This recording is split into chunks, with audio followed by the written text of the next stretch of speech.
Patuloy pa rin ang mga paulan sa malaking bahagi ng bansa dahil pa rin sa iba't ibang weather systems. Dito sa may extreme northern Luzon, meron pa rin shear line o yung linya kung saan nagtatagpo ang malamig na amihan at mainit na easterlies. Itong easterlies o yung hangin galing sa silangan, nagpapaulan din po in some areas of Luzon and Visayas, habang dito sa parting Mindanao, merong Intertropical Convergence Zone or ITCZ na siya nagpapaulan.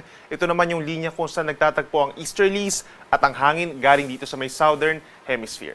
Base naman sa ating latest satellite animation, wala po tayong namamataang bagyo sa paligid ng Philippine Area of Responsibility at makakaapekto sa ating bansa hanggang sa susunod na linggo.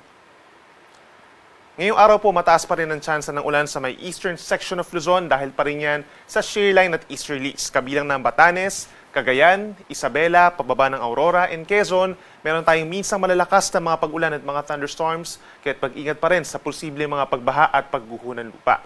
Dito naman sa natitirang bahagi ng Luzon, for Bicol Region, bago magtanghali, mataas po ang tsansa ng mga paulan dahil din sa easterlies, habang ang natitirang bahagi ng Luzon, kabilang ang Metro Manila, bahagyang maulap at minsan maulap ang kalangitan umaga hanggang tanghali.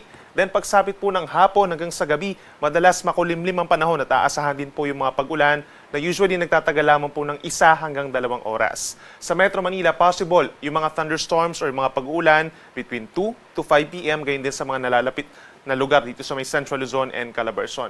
And the temperature range is from 24 to 32 degrees Celsius, so medyo mainit sa tanghali, habang dito sa may Cordillera Region, kabilang ang Baguio City, may kalamigan pa rin between 16 to 23 degrees Celsius.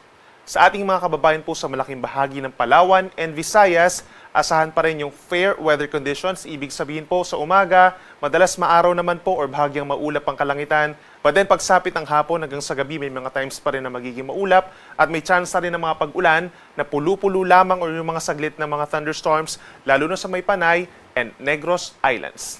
Sa malaking bahagi ng Visayas, kabilang ang Metro Cebu, possible ang temperature sa tanghali between 31 to 32 degrees Celsius. At sa ating mga kababayan po sa Mindanao, dahil sa Intertropical Convergence Zone o yung tagpuan ng mga hangin, asahan ng mataas na tsansa ng ulan sa may southern portions, kabilang na ang Davao Region, Sarangani, magi dito sa may Surigao del Sur and Zamboanga Peninsula, asahan po ang mataas na tsansa ng mga paulan at minsan malalakas po ito, kaya't mag-ingat din sa mga baha at landslides at lagi tumutok sa ating mga advisories. Some areas of Mindanao, bago magtanghali, mataas din ang tsansa ng ulan, kabilang na ang Basilan, some areas dito sa may Lanao Provinces, Maguindanao Provinces, Misamis Occidental at natitirang bahagi pa ng Soc-Sargen, may mga pag-ulan na po na minsan malalakas, and the rest of Mindanao is partly cloudy to cloudy skies for today, kasi sasamahan pa rin ng mga pulupulong mga paulan, pagsapit po ng hapon at gabi, kaya make sure po na meron pa rin dalang payong. Temperature naman natin dito sa Zamboanga City and Metro Davao, posibleng umabot hanggang 32 degrees Celsius pagsapit ng tanghali. Sa ngayon po, wala tayong nakataas na gale warning or banta sa matataas sa mga pag-alon dahil mahina po ang northeast monsoon. Medyo maalon lamang dito sa may extreme northern Luzon hanggang 2.8 meters, and then eventually po bukas, mas hihina yung mga pag-alon natin sa malaking baybayin po ng ating bansa. Then pagsapit naman ng Monday hanggang sa kalagitnaan ng susunod na linggo, aasahan naman yung mga pag-alon dito sa may northern Luzon dahil sa pagpabalik ng northeast monsoon or hanging amihan doon. At para naman sa ating 4-day weather forecast, by Sunday, asahan pa rin yung halos katulad ng weather conditions as today, naiiral pa rin yung shear line dito sa may norte, kaya mataas pa rin ang tsansa ng ulan sa may Batanes, Cagayan, Isabela, Apayao at yung mga nearby areas pa dito sa may northern and central Luzon. So make sure pa rin na meron dalang payong, habang ang natitirang bahagi ng bansa dahil sa easterlies, bahagyang maulap pa rin at minsan maulap ang kalangitan at sasamahan pa rin po ng mga pulupulong mga paulan at mga pagkilda at pagkulog.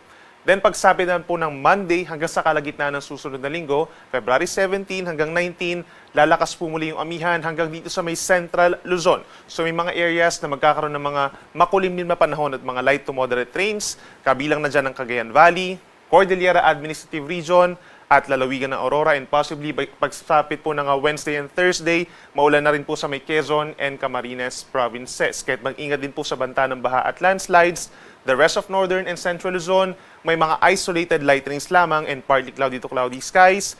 The rest of Luzon plus some areas in Visayas and northern portion of Mindanao, mananatiling bahagyang maulap at minsan maulap ang kalangitan hanggang sa kalagitnaan ng susunod na linggo. At pagsapit naman dito sa may parting Mindanao, sa may Eastern Visayas, Caraga, Davao Region, and some parts po of Soctargen and Bangsamoro Region, mataas po ang tsansa ng ulan Monday hanggang Wednesday. Make sure po na meron dalang payong.